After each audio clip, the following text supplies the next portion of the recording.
Bonjour à toutes et à tous. Aujourd'hui, on va revoir ensemble la vidéo protocole DVA Pro 24 à destination des pros de la montagne. Et concrètement, on va rentrer dans l'analyse des étapes clés. En gros, on va aller chercher le diable qui se cache dans le détail. À qui je m'adresse? Principalement aux professionnels de la montagne qui sont formés sur un module hivernal. Ça peut être les accompagnateurs en moyenne montagne, les aspirants guides, les moniteurs de ski. En gros, tous les futurs pros de la montagne qui vont utiliser un DVA avec des clients et par extension, tous ceux qui sont dans un processus d'auto-formation, d'auto-recyclage, ceux qui sont curieux de creuser des questions qu'ils ont déjà abordées à l'occasion de leur formation initiale. Alors pourquoi une telle vidéo? Car sur les terrains, dans les unités de formation hivernale, on ne peut pas inonder les stagiaires d'une avalanche d'informations, même si elles sont pertinentes. Vous connaissez l'adage, trop d'informations tue l'information. Cette vidéo n'a d'ailleurs pas la prétention d'être complète. Je ne pourrais pas tout aborder. Je la vois donc plutôt comme un point de départ, une sorte d'introduction, un socle de réflexion qui va être passé au crible de plusieurs formateurs professionnels de différents horizons, car j'aime bien l'idée et le concept que plusieurs cerveaux fonctionnent mieux ensemble, surtout sur le même sujet, dans la même direction, pour arriver à une solution pédagogique qui est la moins fausse possible. Le projet est donc certes ambitieux, voire pointilleux, et on n'est pas à l'abri de dire des bêtises ou de faire des raccourcis. Et je viens de le dire, le diable est dans le détail. Alors, quelle pourrait être la définition du rétexte? En principe, c'est un retour d'expérience qui se fait dans un cadre un peu scientifique. Là, on va plutôt réfléchir plus ou moins objectivement sur ce qu'on fait de bien ou de moins bien dans un décollage DVA. En neige avalanche, il faut toujours revenir sur le désagréable, par exemple sur des accidents qui se terminent mal, mais aussi sur ceux qui ont une fin heureuse, pour essayer de comprendre ce qui s'est passé afin de ne plus reproduire les erreurs du passé. C'est l'idée de produire un avenir, pas meilleur, mais moins pire. Si je devais résumer les 4 points que l'on vient de voir ensemble, je dirais que cette vidéo est une introduction pour vous impliquer dans la problématique du DVA dans une randonnée hivernale. Tu le mets en route. Moi, je vais vérifier la batterie. Ok, tu es à 100%. Ça marche. Alors, je vous propose de commenter cette petite séquence en partant de l'énigme de Nanar. Elle est simple, c'est un pratiquant de la montagne qui reçoit à Noël un DVA qui est neuf, des piles qui sont neuves. Il va passer une formation neige avalanche dans son club. Il va sortir au début avec des gens expérimentés dans un groupe de 3 personnes.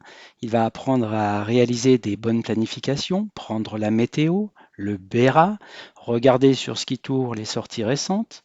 Et puis le jour J arrive, il prend le temps de regarder sur le terrain les identifiables, par exemple les avalanches récentes, va réaliser un protocole DVA qui est conseillé par son mode d'emploi, réaliser ce décollage en amont de la randonnée, mais loi de Murphy oblige, il va se faire prendre dans une avalanche de taille 1. Un leader entraîné parcourt alors la coulée, mais ne reçoit aucun signal. Pas de phase 1, pas de recherche primaire. L'avalanche est petite, on peut parler clairement d'une simple coulée, et pourtant, même si elle n'est pas très large, il n'y a aucun signal. Alors, selon vous, qu'est-ce qui s'est passé? Prenez le temps de la réflexion, placez la vidéo sur pause et notez sur un bout de papier toutes les idées que vous avez en tête. Alors, vous pouvez aborder binairement ce problème en vous disant soit qu'il s'agit d'un problème d'émission, soit il s'agit d'un problème de réception. Le leader, qui donc réalise les opérations de secours, n'a aucun problème de son côté. Il s'agit donc d'un problème d'émission. Je précise également que l'avalanche a enseveli la victime, que celle-ci n'est pas tombée d'une barre rocheuse, que la victime n'a pas perdu son DVA et que son DVA était bien en mode d'émission, c'est-à-dire randonnée, juste avant que l'avalanche ne survienne. L'idée d'une perturbation liée à la proximité de ses clés de voiture ou de son téléphone placé en mode avion est une idée pertinente. Et pourtant, la solution est bien plus simple. Les énigmes les plus courtes étant sans doute les meilleures, voici la solution. Il a équipé son DVA avec des piles fabriquées par une grande surface. Celles-ci ne respectant pas le standard international conseillé par son DVA, les piles se sont tout simplement désenclenchées au moment de l'avalanche et donc son DVA a arrêté d'émettre. Cette énigme s'inspire de faits réels. Ce rétexte est vraiment arrivé. Alors attention, mes propos ne sont pas de dire qu'il n'y a aucune grande surface qui respecte le standard international de construction des piles, mais que dans la vraie vie, ça peut arriver que vous tombez sur une série un peu moins respectueuse des normes constructeurs. Depuis ce rétexte, énormément de marques fournissent lors de l'achat de votre DVA un exemple de pile qu'il faut insérer dans celui-ci pour montrer qu'il est important d'utiliser des piles de qualité industrielle.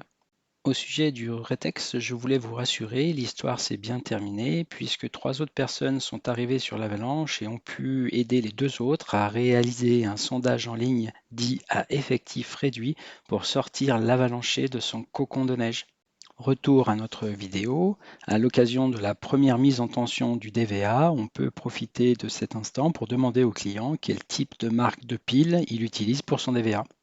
Alors l'idée, ce n'est pas de faire ouvrir le DVA du client le matin dans l'humidité, alors que parfois le DVA est équipé de vis, mais plutôt de l'informer en amont à l'occasion d'un email sur la problématique de cette question. Ici, l'astuce du pro consiste à avoir un pack de secours des appels sondes, par exemple, qu'on peut laisser dans sa voiture, mais aussi des jeux de piles LR03 ou LR06, puisque sur les 34 DVA du marché, il y en a 32 qui utilisent soit du AAA, soit du AA. Prisme DVA PDF permet aussi aux professionnels de vérifier rapidement quel type de pile en jeu de secours le client devra emporter avec lui et qu'il laissera au chaud à l'occasion de la randonnée hivernale. Donc je veux que tu te mettes en mode recherche, secours en fait. Voilà. Ok. Multivictime. Et je veux que tu saches l'arrêter. Alors l'expérience m'a montré qu'il y a souvent un problème de compréhension avec les clients en cas de stress sur les modes de émission et réception du DVA. Et pour simplement s'en convaincre, je vous invite à faire un jeu avec eux, Jacadi émission, Jacadi réception, pour voir qu'en quelques secondes, tout le monde est perdu. J'utilise depuis des années cet acronyme qui est connu par tous et qui a l'avantage de permettre de raisonner non pas sur le DVA en tant qu'appareil technique en lui-même, mais de le replacer dans une situation contextuelle et précise sur le terrain.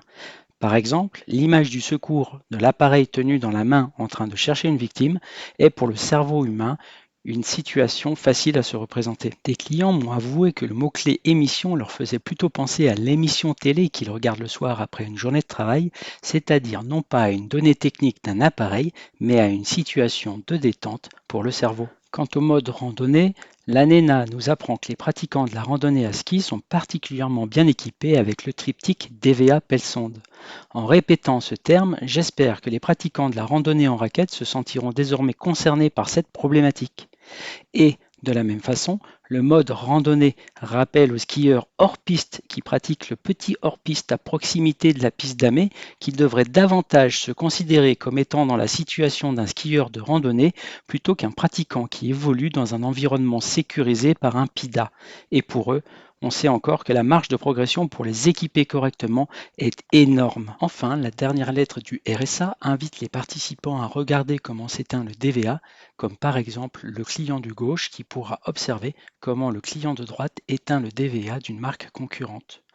Comme le rappelle l'excellent Tony Lamiche, il est peu probable que les clients savent utiliser le mode de sauvegarde qui est utilisé par tous les sauveteurs qui ne vont pas participer activement à la recherche DVA. Ce mode de sauvegarde n'est d'ailleurs pas présent sur l'ensemble des DVA du marché. C'est une position de sécurité qui, sans émettre ou recevoir, peut toutefois en cas de suravalanche repasser automatiquement en mode randonnée, donc émission, par une fonction auto-reverse. Et j'ai immédiatement à l'esprit un petit retexte qui me revient. Je revois encore un pratiquant arracher frénétiquement les piles de son DVA, car soumis au fort stress d'une situation réelle, il n'arrivait plus à l'éteindre. En conclusion, on retiendra que le plus important est de trouver la bonne définition du jour qui convienne à l'ensemble des participants. Secours en fait. Voilà. Ok. Multivictime. À l'occasion du décollage DVA, je remarque souvent que la plupart des clients ont déjà leur DVA en mode randonnée, ce qui me permet de mettre en relief la fonction multivictime lorsque le premier client switch en mode secours. Cela me permet donc de comprendre rapidement si le client a besoin d'un complément de formation sur l'utilisation de son DVA ou s'il est déjà opérationnel pour poursuivre le décollage. Je passe au suivant.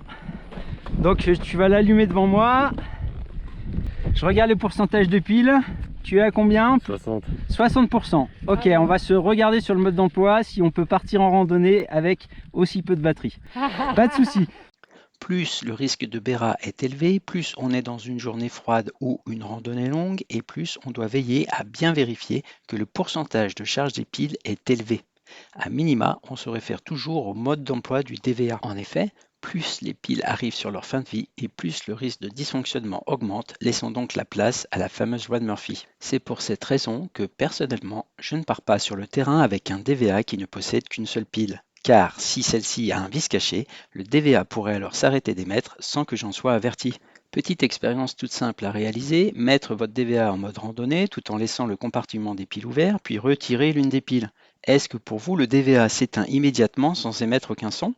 Entre piles alcalines et piles au lithium, je vous invite à lire la page 6 du mode d'emploi Prism DVA.pdf. J'ai réalisé une petite expérience toute simple. J'ai placé mon DVA en mode secours dans mon congélateur à -15 degrés pendant 8 minutes avec la fonction de marquage activée sur le signal d'un DVA placé en mode randonnée à proximité. J'ai répété plusieurs fois l'expérience, soit avec des piles alcalines, soit avec des piles au lithium, afin de comparer le pourcentage restant en fin d'expérience. J'ai pu constater que les piles au lithium sont moins impactées par le froid intense et que leur décharge est plus lente. Alors, rassurez-vous, les piles alcalines sont très bonnes tant qu'elles restent au chaud en mode randonnée, mais en mode secours, dans une combe en face nord, de type fosse à froid, le pourcentage de charge diminue rapidement.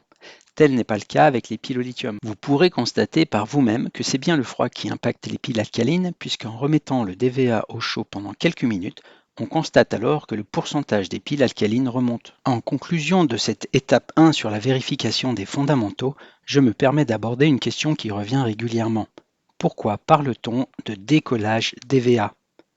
Dans les recyclages, le vocabulaire de l'aéronautisme est souvent utilisé. C'est un domaine où la sécurité est étudiée avec sérieux. Mais en réalité, sur le terrain, on avance à un rythme plus proche de celui du tracteur que de celui de l'avion. Il faut donc aller chercher l'explication dans les modes d'emploi DVA qui utilisent souvent la métaphore de l'aviation. C'est donc avec un clin d'œil teinté d'humour que l'on parle de décollage DVA, car pour qu'un avion puisse atterrir, encore faut-il qu'il eût fallu qu'il vole dans le ciel. À partir de cette étape, on va ouvrir la porte d'une pédagogie que j'apprécie particulièrement, la pédagogie par l'erreur.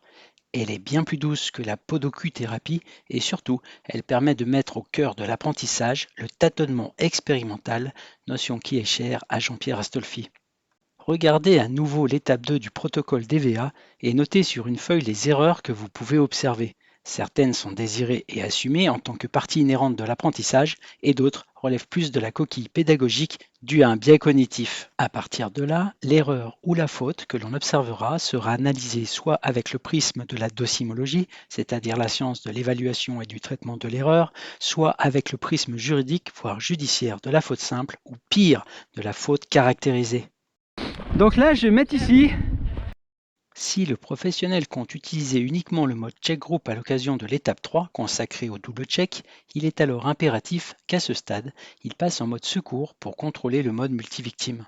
En effet, un rétex important a permis de montrer qu'il est déjà arrivé qu'un DVA ne puisse plus switcher mécaniquement en mode secours alors que celui-ci avait été fraîchement révisé par un professionnel. C'est donc une étape clé pour ne pas être impacté par la loi de Murphy, car sinon un professionnel pourrait alors se retrouver dans une situation présentant des avalanchées avec un DVA bloqué en mode randonnée. C'est dans ce genre de cas que l'on comprend que la notion d'entraînement et de recyclage est capitale, ne serait-ce que pour maîtriser le mode secours avec des DVA de marques différentes. Moi, je vais me mettre en mode randonnée. D'accord? Tout le monde est sur le mode secours. Si vous me captez, vous allez lever la main.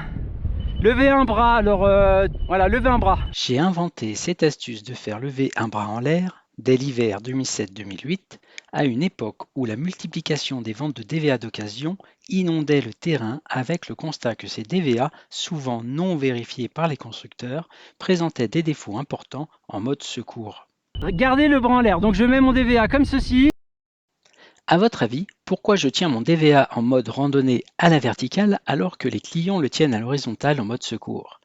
La réponse est simple, je cherche une position d'émission qui va générer la plus mauvaise position de couplage entre l'ensemble des DVA. Attention, je parle en l'espèce de la position de couplage défavorable en émission, c'est-à-dire que l'antenne X de mon DVA va émettre un signal qui n'est pas optimal puisque les ondes vont partir à la fois vers le ciel et vers le sol. Le but est de déterminer si l'ensemble des DVA en mode secours ont bien un rayon de bande de recherche utile compatible avec le minimum recommandé pour les DVA. Si je voulais également la plus mauvaise position de couplage en réception, c'est-à-dire comment les clients doivent tenir leur DVA pour recevoir le moins bien possible le signal émis par mon DVA, cela me demanderait une approche au cas par cas. En effet, en effectuant des centaines de tests sur les positions de couplage défavorables en réception et sur une vingtaine de DVA différents, je me suis rendu compte que pour une même marque et un même modèle de DVA, on n'avait pas strictement le même résultat. Dès lors, je le répète, le plus important est la position du DVA émetteur. Sa puissance d'émission est normée et donc le H-field de mon DVA sera le même que celui d'une marque concurrente. Et je m'éloigne.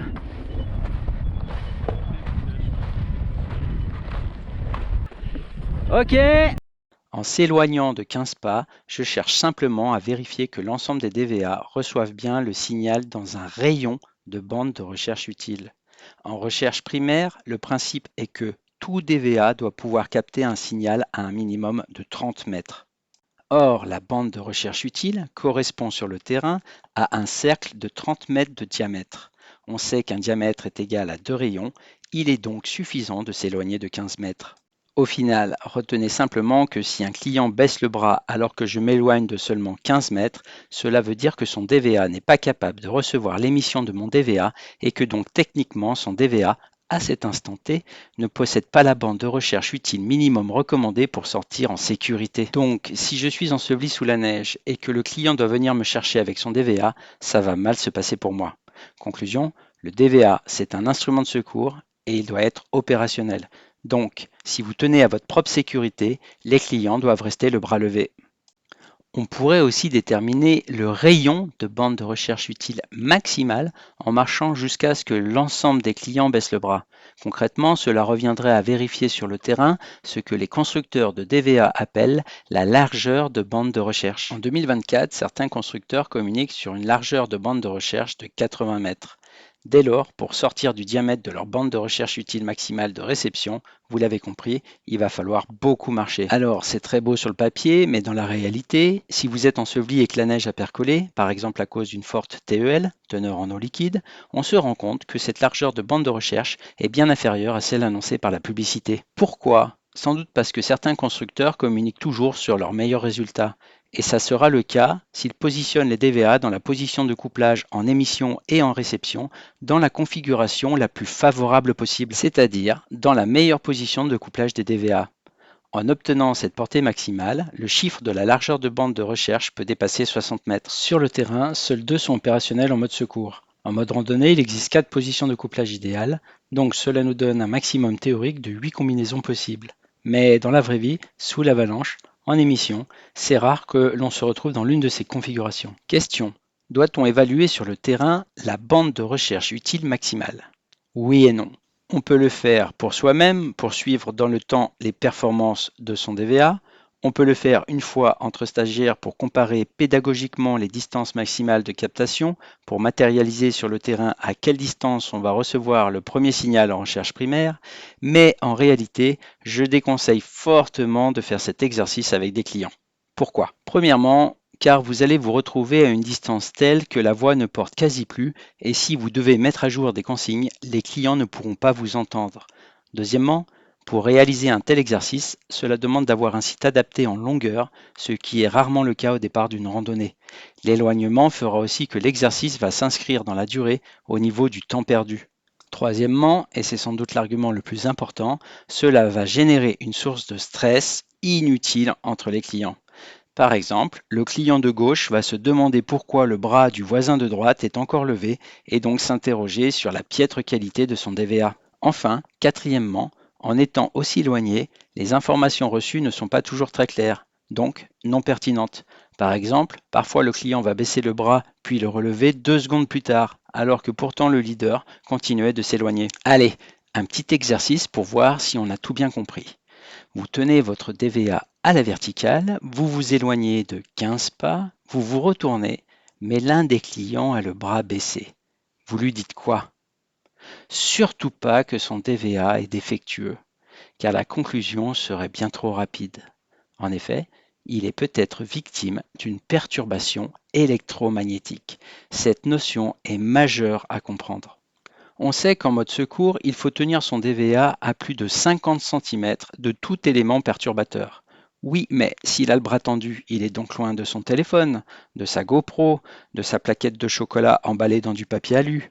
Oui, peut-être, mais à voir s'il n'aurait pas une montre connectée au poignet, des mitaines qui possèdent des aimants ou tout simplement des gants chauffants. Le diable est dans le détail. Il faut donc investiguer pour creuser la question. La transition est parfaite pour revenir sur la liste des erreurs que vous avez pu observer sur l'étape numéro 2. En principe, vous avez dû noter sur votre feuille 3 remarques que l'on va présenter en 3 points successifs. C'est la séquence autocritique de la vidéo Pro 24. Oh, viens.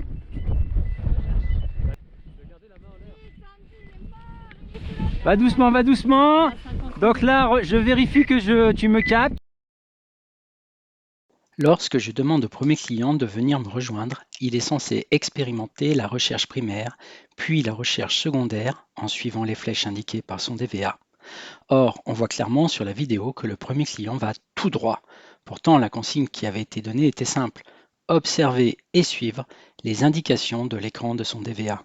On peut donc en conclure que soit la consigne n'a pas été donnée, entendue, comprise ou retenue, soit que le client ne sait pas faire.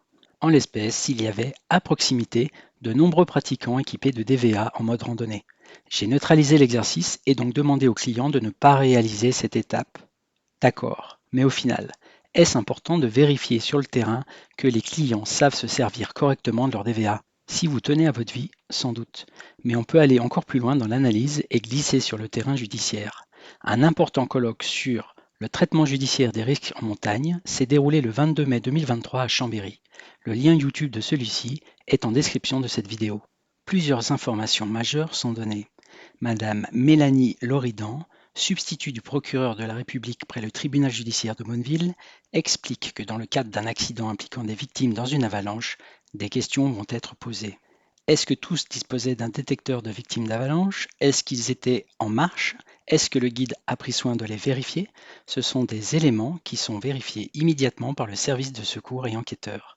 De classer ou de poursuivre, on va prendre tous les éléments de l'enquête. Sur les éléments de l'enquête, le major Laurent Colliot du PGHM de Bourg-Saint-Maurice apporte des précisions limpides et importantes. Quand on a une victime avalanchée, ça va nous permettre d'orienter assez rapidement, lors du premier appel au TTR, le magistrat pour lui donner des indications.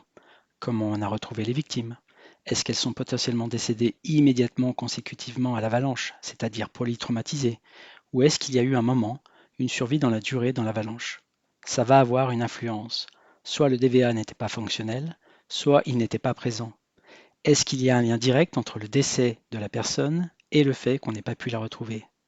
Il y a déjà eu des cas où les professionnels, avec un matériel défaillant, s'étaient retrouvés dans cette situation. On va se poser la question si les victimes étaient équipées de DVA pelle-sonde, si les clients étaient formés, que le guide a pris toutes les mesures nécessaires, qu'il a vérifié le matériel de ses clients et qu'il s'est assuré qu'ils savaient s'en servir.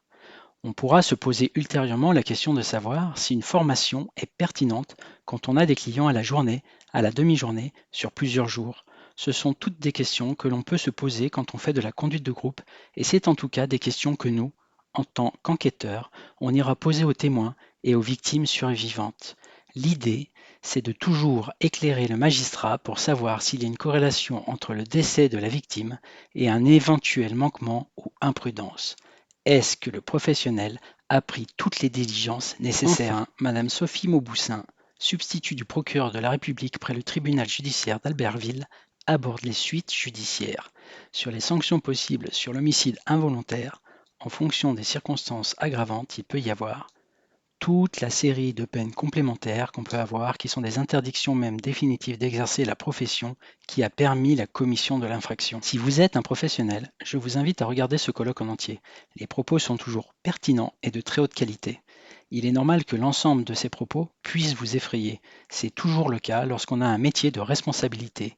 Mais sachez que les encadrants bénévoles sont aussi concernés par cette problématique. Et oui, la peur n'évite pas le danger.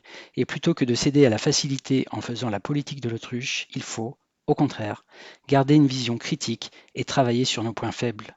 Par exemple, on voit clairement sur la vidéo les clients du fond garder les mains levées, alors pourtant que le premier client réalise sa recherche primaire. C'est inutile et désagréable pour ceux qui souffriraient, par exemple, du syndrome de Raynaud. Alors, est-ce qu'ils ont oublié les consignes? Non, j'ai tout simplement oublié de leur dire. D'un point de vue pédagogique, sur ce point, j'ai été mauvais. Enfin mauvais, c'est sans doute excessif. Qu'est-ce que tu en penses, Louis? C'était pas mauvais, c'était très mauvais. Voilà, exactement. Alors reprenons.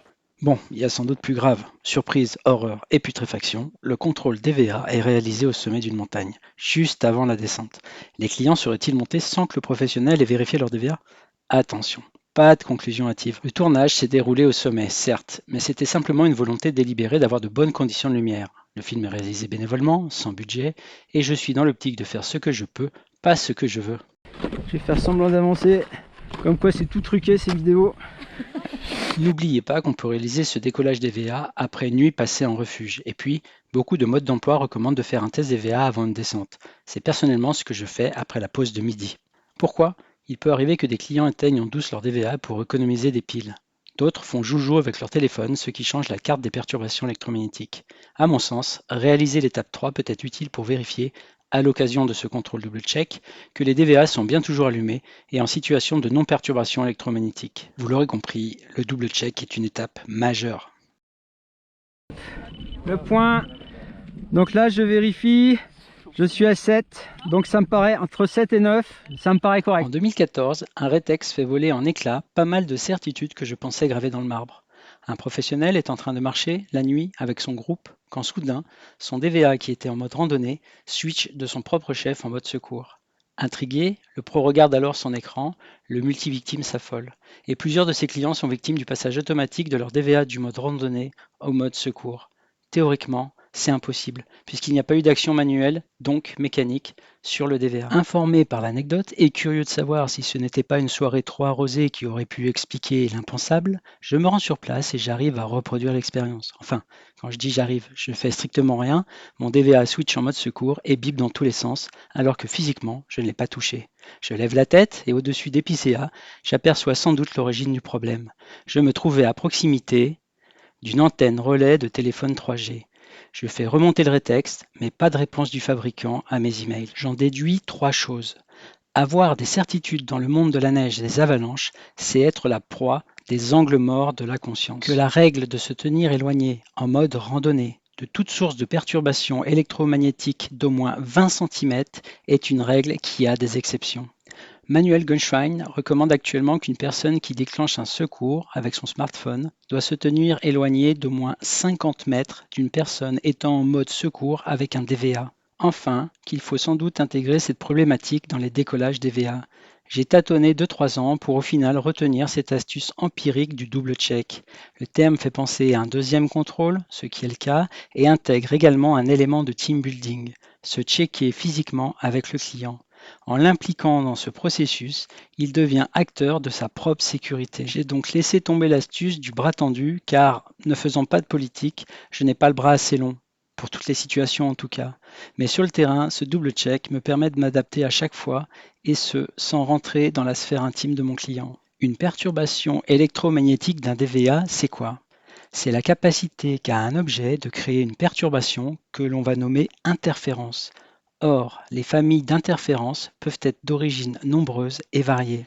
Électrique, électronique, magnétique, métallique, sous forme d'onde ou pire, un mélange de la liste que l'on vient de présenter, comme par exemple une interférence électromagnétique ou atteindre le summum du pire avec une onde électromagnétique.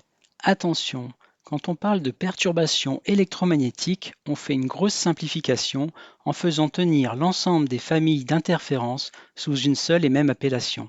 Le mode analogique permet à un secouriste entraîné de filtrer à l'oreille les signaux perturbants. Le DVA numérique remplace cette oreille humaine en faisant confiance à son filtre algorithmique qui va alors transformer un signal en une indication chiffrée et orientée.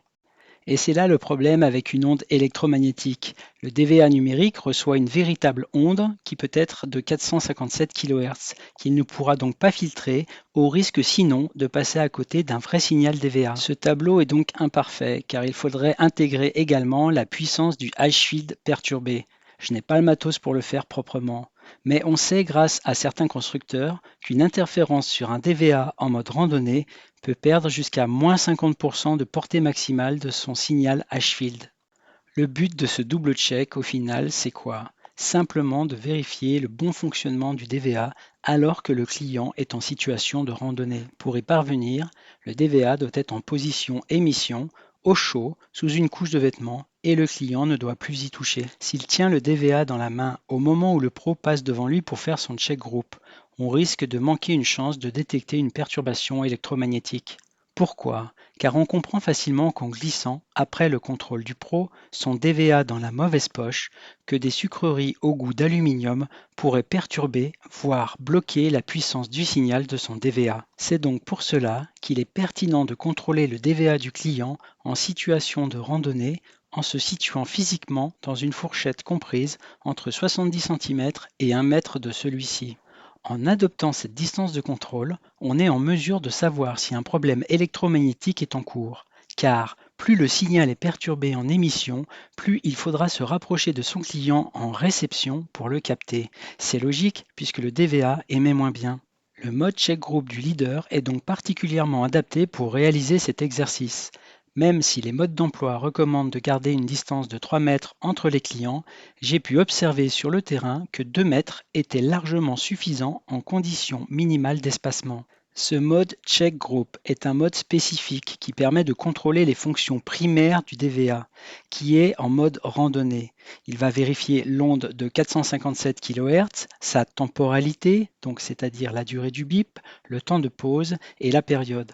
Et enfin, il va vérifier la puissance d'émission du DVA, le fameux H-field. Concrètement, si je suis en mode check group, que je me situe entre 70 cm et 1 mètre maximum de mon client, point contre point, et que je ne reçois aucun signal sur mon DVA, je peux en déduire qu'il y a un problème d'émission qui provient du DVA de mon client et que ce problème est sans doute lié à une perturbation électromagnétique. Il faut alors investiguer pour comprendre l'origine du problème. Mais au contraire, si tout est fonctionnel, je vais recevoir sur mon DVA en mode check group une distance qui s'affiche, souvent elle est comprise entre 70 cm et 1 mètre. Regardons ensemble cette petite expérience de mise en situation pour illustrer tout ça. On fait une petite expérience avec un protocole check group. Donc on a un tracker qui est en mode randonnée, 1 mètre, et un pips en mode check group. Maintenant, si je place le DVA dans un environnement de perturbation électromagnétique, automatiquement on perd le signal check group. Ok, à quelle distance il va falloir le rapprocher pour le recapter de nouveau? On peut constater que le papier aluminium apporte une belle perturbation. Il faut alors que l'extrémité des deux antennes X de chaque DVA se retrouve à une vingtaine de centimètres l'une de l'autre pour que le PIPS puisse à nouveau capter le tracker. On voit clairement que la situation est anormale puisque le PIPS indique que le tracker est à une distance de 1 mètre de lui, ce qui n'est pas le cas dans la réalité. Entre voilà 8, donc ça me paraît correct. Je sais déjà la question que certains d'entre vous ont dû se poser. Que faire si je n'ai pas de mode check group? Changer de DVA bien sûr. Non, je plaisante, mais vous pouvez bypasser en utilisant votre DVA en mode secours. Mais franchement, c'est moins pratique et surtout moins professionnel. Il va falloir vraiment espacer les clients, jouer avec la fonction marquage, solliciter grandement vos piles et puis vous abandonner l'idée du contrôle approfondi des fonctions primaires du DVA. Mais pour la vérification d'une perturbation, ça peut marcher. Gardez juste à l'esprit qu'il faudra évaluer avec plus de subtilité les indications de votre DVA qui sera alors en mode recherche fine. Par exemple, si vous êtes à 70 cm du client et que votre DVA vous indique 1,20 m, il va falloir sans doute creuser et mener l'enquête. Le piège de l'inconscient majeur que j'observe depuis des années sur le terrain, c'est qu'en situation de perturbation électromagnétique, la volonté de partir en randonnée à tout prix va gommer le bon sens. S2 est annihilé par S1 en une fraction de seconde et on voit alors un pratiquant jouant le rôle du leader qui va coller son DVA placé en mode check group jusqu'à toucher physiquement son collègue qui est en mode randonnée et s'exclamer à haute voix fièrement: non mais man, ça marche, regarde, je te reçois super bien là, on peut y aller. Ensuite, tac, yes, 7 et 8, départ en randonnée et je n'oublie pas de me mettre en mode randonnée. Petit zoom sur le matos, on me voit ranger rapidement mon DVA dans une poche à droite. Attention, j'ai du matériel adapté pour pouvoir le faire. Alors vous m'avez vu ranger rapidement mon DVA dans une poche de pantalon, il ne faut pas le faire chez vous si vous n'avez pas une poche spécifique pour ça, comme c'est le cas pour ce modèle. On le met comme ceci, et voilà. Pour conclure, je dirais que ce mode check group ne protège pas de tout. Dans la vraie vie, si vous êtes placé de force, en mode chewing-gum, c'est-à-dire plié en deux des suites d'une avalanche, vous pouvez vous retrouver dans une situation de perturbation électromagnétique. Comme le rappelle l'excellent Raphaël Lagrange, cette situation est incompressible. Le sauveteur ne pourra que subir cette nouvelle complication. Certains DVA switchent automatiquement en émettant de l'antenne X à l'antenne Y. Peut-être qu'il y a des situations où ça pourra vous sauver la vie. Mais d'une manière générale, gardez à l'esprit que pour chaque règle, il y a des exceptions. Modestie, entraînement, rigueur, recyclage, implication, c'est ça le plus important. Je vous remercie de votre attention.